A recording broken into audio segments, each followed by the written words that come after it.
Avant de plonger dans cette histoire incroyable, pensez à vous abonner à la chaîne et à activer la cloche. Ici, chaque récit a quelque chose à dire, et vous ne voudrez pas en manquer un seul. Il a mis enceinte une femme qui pourrait être sa grand-mère. Martha Ellis, 61 ans, vivait seule dans une grande maison victorienne à Charleston, en Caroline du Sud. La demeure, aux volets blancs et à la façade couverte de lierre, avait autrefois résonné de rires d'enfants, de prières chantées, de pas pressés et de parfums de dîner du dimanche. À présent, elle n'était plus qu'une coquille vaste et élégante, dont chaque pièce semblait garder le silence pour ne pas réveiller les souvenirs. Martha était une femme droite, au port gracieux malgré le poids des années, aux mains encore marquées par les longues gardes à l'hôpital. Elle avait été infirmière pendant plus de 30 ans au St. Joseph's Medical Center, connue pour sa douceur et son endurance, capable de consoler des familles en larmes tout en gérant une salle d'urgence débordée. Elle s'était dévouée corps et âme à ce métier, souvent au détriment de sa propre santé. Son mari, Benjamin, un pasteur aimé et respecté de la communauté, avait toujours dit que Martha avait « des mains de guérison et un cœur de missionnaire ». Ensemble, ils formaient un couple solide, presque exemplaire. Mais depuis la mort brutale de Benjamin, 5 ans plus tôt un accident de voiture sous une pluie battante, alors qu'il revenait d'une veillée de prière, la maison s'était figée. Le vent soufflait parfois dans les couloirs comme pour rappeler son absence. Elle n'avait jamais enlevé sa Bible de sa table de nuit ni retiré sa veste du crochet à l'entrée. Ses enfants? Ils vivaient leur vie, ailleurs, chacun prisonnier de ses responsabilités ou de ses blessures. Clara, l'aînée, brillante avocate à Seattle, ne l'appelait que pour les fêtes ou pour envoyer une carte d'anniversaire à la va-vite. Toujours pressée, toujours entre 2 avions. Michael, son fils cadet, était militaire, constamment déployé dans des zones lointaines, la voix étouffée par les décalages horaires et les connexions Internet défaillantes. Il envoyait parfois un email, une photo de lui en uniforme, accompagnée d'un « Je vais bien, maman ». Stéphanie, la Benjamine, l'enfant sensible et rebelle, s'était éloignée après une violente dispute sur son choix de partenaire. Depuis, pas un appel, pas une lettre. Juste un silence douloureux, comme une pièce manquante au puzzle de sa vie. Martha, elle, passait ses journées dans une routine réglée comme une horloge ancienne. À 7 heures, elle se levait, préparait un café noir, puis allait nourrir les 2 chats qu'elle avait adoptés après la mort de Benjamin Samson et de Lila. Ensuite, elle jardinait un peu, arrosait ses rosiers rouges, nettoyait les marches du porche, parlait aux écureuils comme on parle à des amis. Vers midi, elle s'asseyait dans la véranda, un livre sur les genoux, mais son regard se perdait souvent à travers les vitres embuées, fixant un point invisible dans le jardin. L'après-midi, elle tricotait, même si personne ne portait plus les écharpes qu'elle faisait. Parfois, elle sortait ses vieux albums photos et les feuilletait en silence, les yeux pleins de brume. Son cœur battait encore, mais sans conviction. C'était en février. Charleston grelottait sous une vague de froid inhabituelle, venue sans prévenir du nord, saisissant les toits, gelant les trottoirs, et couvrant les vitres d'une fine pellicule de givre. La maison de Martha, bâtie il y a plus d'1 siècle, n'était pas faite pour ces hivers rigoureux. Et comme un clin d'œil du destin, sa vieille chaudière, fidèle depuis 20 ans, rendit l'âme au petit matin, en expirant un dernier souffle de chaleur tiède. Martha, emmitouflée dans une robe de chambre épaisse, tenta d'appeler Bill, son plombier habituel. Messagerie. Elle laissa un message poli, espérant qu'il viendrait. Mais 2 heures plus tard, toujours pas de réponse. Alors, sur la recommandation de son voisin, M. Franklin, elle appela un petit service local qu'elle ne connaissait pas, Morris Heating et Plumbing. Ils sont jeunes, mais efficaces, lui avait-il dit. Le fils est poli. Très travailleur. Elle laissa un message en soupirant, peu convaincue. 1 heure plus tard, on frappa à sa porte. Lorsqu'elle ouvrit, elle fut surprise. Jalan Morris, 23 ans, se tenait là, un sac à outils à la main, la respiration fumante dans l'air glacé. Il était grand, presque 1,90 m, une carrure de sportif, mais des gestes mesurés, presque doux. Il avait la peau couleur caramel, les joues rosies par le froid, et des yeux bruns en amande, vifs, rieurs, mais pas arrogants. Il portait une vieille veste de travail couverte de peinture écaillée, et des gants troués qui laissaient apparaître ses doigts rougis. Bonjour, Madame Ellis.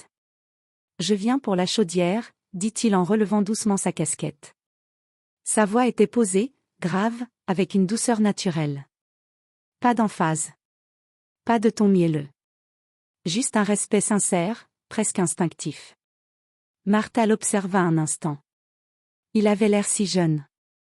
Elle faillit lui dire de revenir avec quelqu'un de plus expérimenté. Mais quelque chose dans son regard la fit se raviser.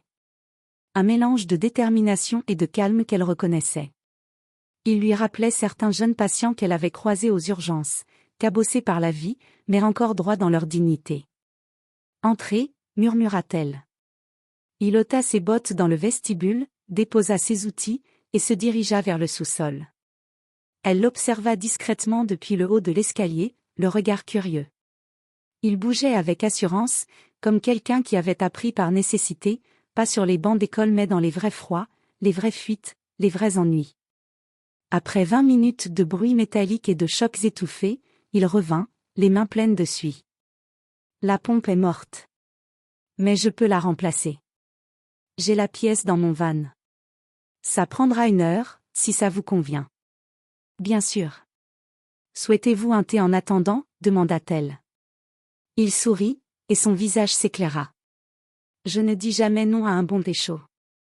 Ils s'installèrent dans la cuisine, une petite pièce aux meubles anciens, où flottait encore une odeur de cannelle et de cire. Elle lui servit une tasse, qu'il tint entre ses mains pour les réchauffer. Il regarda autour de lui, et son regard s'arrêta sur la cheminée du salon, où trônaient plusieurs cadres, un homme souriant en col romain, Benjamin, 3 enfants d'âge différents, et une Martha plus jeune, en blouse blanche. « Vous vivez ici seul ?» demanda-t-il doucement, sans indiscrétion. « Depuis un moment, oui », répondit-elle en soufflant sur sa tasse. Un silence simple, mais pas pesant, s'installa. Puis, contre toute attente, la conversation naquit, fluide. Il lui parla de sa mère, atteinte de diabète, qu'il aidait depuis qu'il avait 17 ans.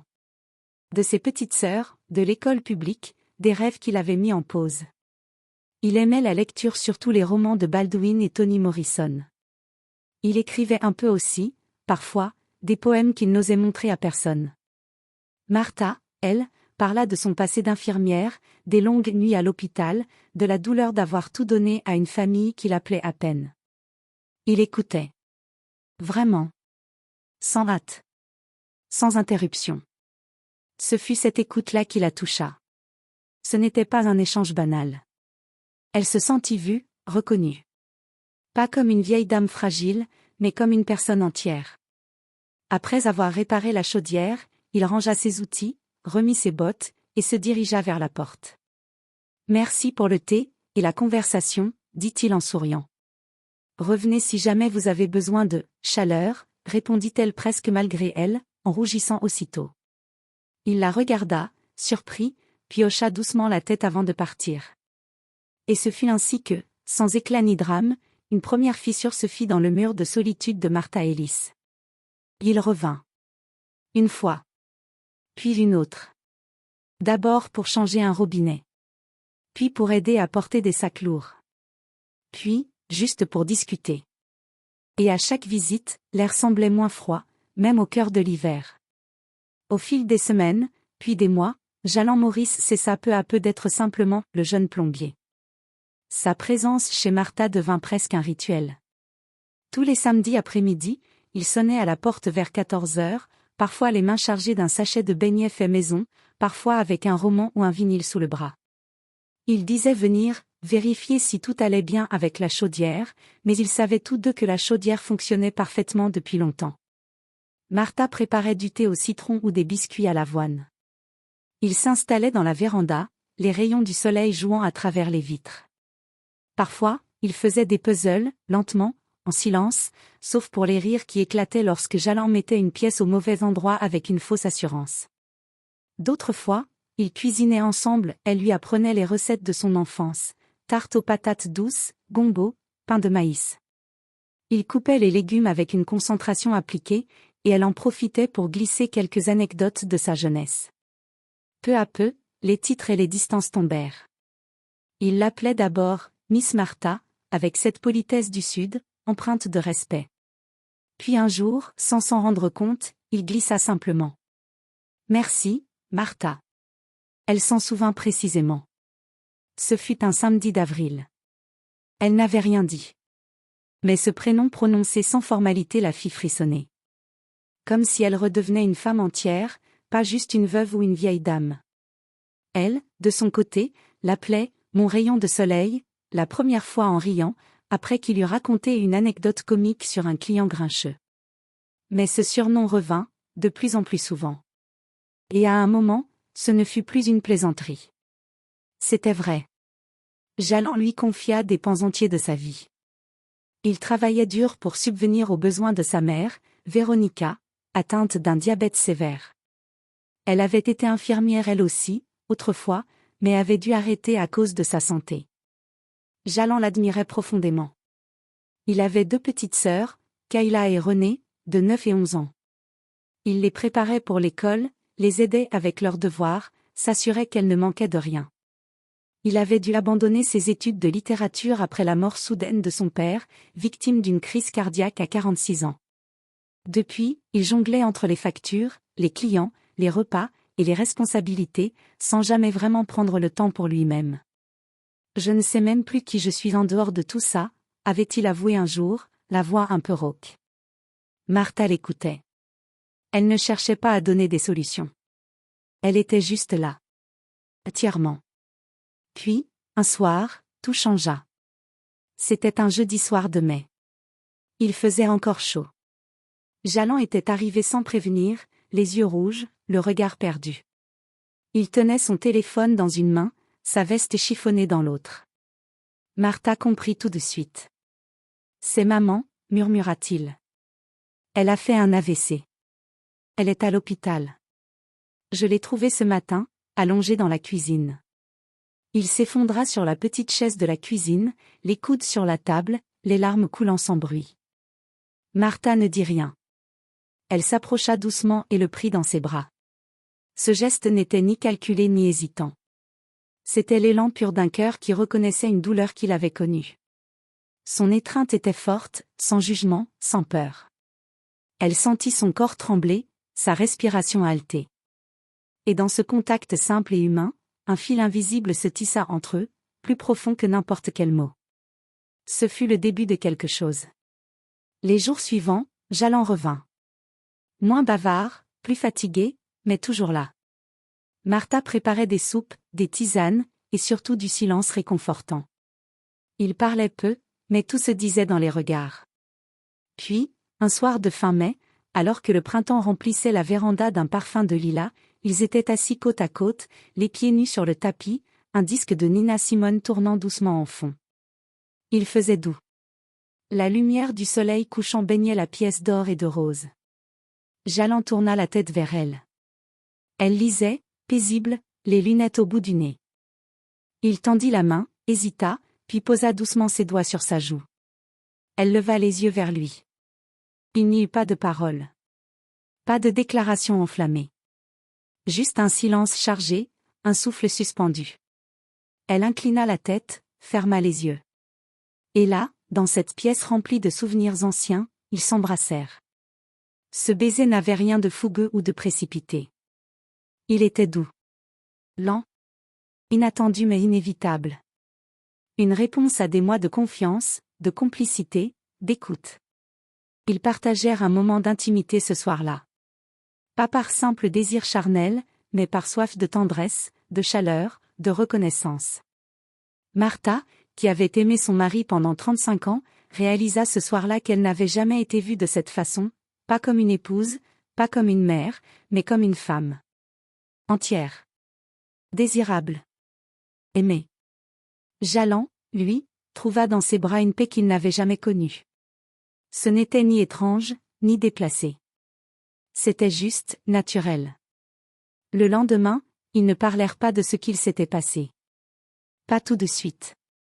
Mais leurs gestes changèrent. Plus tendres. Plus présents. Ils se promirent de ne rien précipiter. De rester prudents. D'écouter leur cœur. Mais ils savaient déjà. Ce n'était plus simplement une amitié. C'était le début d'un amour improbable, mais inévitable. C'était un matin de juin, un de ces matins où la chaleur déjà douce s'infiltre à travers les volets entr'ouverts, apportant avec elle les promesses de l'été. Martha s'éveilla avec un malaise étrange. Une sensation de lourdeur au creux de l'estomac, un goût amer dans la bouche, des nausées persistantes qui s'insinuaient sournoisement. Au début, elle pensa à un simple coup de fatigue, une intoxication alimentaire due au vieux sandwich qu'elle avait avalé la veille, ou une grippe naissante. Mais les jours passèrent, et la nausée ne faiblissait pas. Au contraire, elle s'accompagna de vertiges et d'une fatigue inhabituelle. Inquiète, Martha prit rendez-vous chez le docteur Harrison, un médecin de confiance qui la connaissait depuis des années. Dans la salle d'attente, les murs tapissés de diplômes semblaient lui peser plus que d'habitude. Quand son tour arriva, elle entra lentement, prenant place sur la chaise en cuir usé. Le docteur Harrison l'examina avec soin, notant ses symptômes. Il ordonna des analyses sanguines et un test urinaire, expliquant calmement qu'il voulait exclure toute infection ou autre problème médical. Les jours suivants, Martha tenta de continuer sa vie comme d'habitude, mais l'angoisse montait sourdement. Puis, enfin, le rendez-vous pour les résultats arriva. Elle entra dans le cabinet, le cœur battant plus vite qu'elle ne voulait l'admettre. Le docteur Harrison referma doucement le dossier médical, prit une profonde inspiration, puis s'assit en face d'elle. Son visage était sérieux, presque solennel. « Martha, dit-il lentement, visiblement troublé, vous êtes enceinte. » Un silence suspendu suivit. Martha écarquilla les yeux, incrédule. Elle rit nerveusement, comme si cette phrase venait d'un mauvais rêve, ou d'une plaisanterie cruelle. « Docteur, vous vous moquez de moi, n'est-ce pas ?» Mais il secoua la tête, sérieux. « Non, je suis désolé. Votre test est clair. Biologiquement, c'est rare à votre âge, mais pas impossible. Vos ovaires sont encore actifs. Il faudra que nous surveillions cela de près. » Martha resta muette, le souffle court. Son esprit tourbillonnait. Elle se souvenait de ses règles toujours régulières ces derniers temps, qu'elle avait ignorées comme un simple signe de stress. Et puis, Jallan. Elle sortit du cabinet en état de choc. Les rues de Charleston semblaient floues, les passants des silhouettes irréelles. Elle marcha lentement, sans but, les pensées embrouillées. À chaque battement de son cœur, la réalité devenait plus tangible et effrayante. Ce soir-là, assise dans le vieux fauteuil du salon, elle prit son téléphone. Ses mains tremblaient en composant le numéro. « Jallan » murmura-t-elle. Il répondit presque immédiatement. Sa voix, douce et chaude, lui apporta un peu de calme. « Il faut que je te dise quelque chose » commença-t-elle, hésitante. Elle raconta tout, les symptômes, la visite chez le médecin, le verdict. Jallan resta silencieux un instant, bouche entr'ouverte, les yeux grands ouverts malgré la distance. Puis, avec une lenteur qui semblait peser chaque mot, il posa sa main droite sur son ventre, comme s'il pouvait déjà sentir le bébé. « Si ce bébé existe, dit-il enfin, la voix empreinte d'une conviction douce, c'est que le ciel l'a voulu. On va y arriver, Martha. Ensemble. » Ce soir-là, Martha pleura. Pas de peur. Pas de doute. Mais d'un mélange profond d'espoir et de gratitude. Elle savait que la vie allait basculer, que rien ne serait plus jamais comme avant. Mais, pour la première fois depuis longtemps, elle sentait au fond d'elle une promesse, celle d'un nouveau commencement. Quand la nouvelle éclata, ce fut comme un ouragan dans la petite communauté de Charleston. Les rumeurs circulaient plus vite que le vent chaud d'été, et bientôt, tout le monde semblait parler de Martha Ellis, la femme de 61 ans enceinte de son jeune plombier de 23 ans, Jallan Morris. Clara, l'aînée des enfants, ne tarda pas à débarquer chez sa mère, les traits tirés et les yeux flamboyants de colère. Elle entra sans frapper, posant son sac avec force sur la table de la cuisine. « Maman, tu réalises ce que tu fais ?» s'exclama-t-elle, la voix tremblante d'indignation. « Tu vas être une risée dans tout Charleston, dans toute la famille. Il pourrait être ton petit-fils, pour l'amour du ciel. » Martha resta calme, malgré la douleur qui lui brûlait le cœur. Elle regarda sa fille, cette femme qu'elle avait élevée, puis baissa les yeux sur son ventre encore arrondi. « Clara, ce que tu ne comprends pas, c'est que ce bébé est un miracle. » Et Jallan, il est tout sauf ce que tu penses. Pendant ce temps, Michael, son fils cadet, était loin. En pleine mission, dans une base militaire à l'étranger. Ils parlèrent par vidéo, la connexion instable, son visage fatigué mais sévère. C'est malsain, maman, souffla-t-il, la voix trahissant la honte mêlée à la peur. Jalon te manipule. Tu n'es pas toi-même. Tu vas tout gâcher. Martha sentit son cœur se serrer. Mais elle refusa de céder. Michael, répondit-elle doucement mais fermement, ce que j'ai avec Jalon, je ne l'ai jamais eu avec Benjamin, ton père. Il m'a rendue vivante. Et ce bébé est la preuve que l'amour ne s'arrête pas avec l'âge. Les jours qui suivirent furent un combat. Les voisins, qui jusqu'alors la saluaient avec courtoisie, se détournaient. Des chuchotements, des regards lourds. Puis, un soir, une vidéo d'eux au marché, souriant, leurs mains effleurant accidentellement, fuit sur les réseaux sociaux. Les commentaires furent cruels, dégénérés, malades, abusifs, folie. Les insultes pleuvaient, certains allaient jusqu'à menacer Martha sur ses réseaux personnels. Mais dans cette tempête, il y eut aussi des voix pour les défendre. Une vieille voisine, Mrs. Grayson, lui glissa un jour une enveloppe sous la porte. Martha l'ouvrit en tremblant. À l'intérieur, une lettre écrite à la main, à l'encre bleue. Martha, j'aurais aimé avoir ton courage. Le vrai amour est rare. Il ne regarde pas le calendrier. Ne baisse jamais les bras.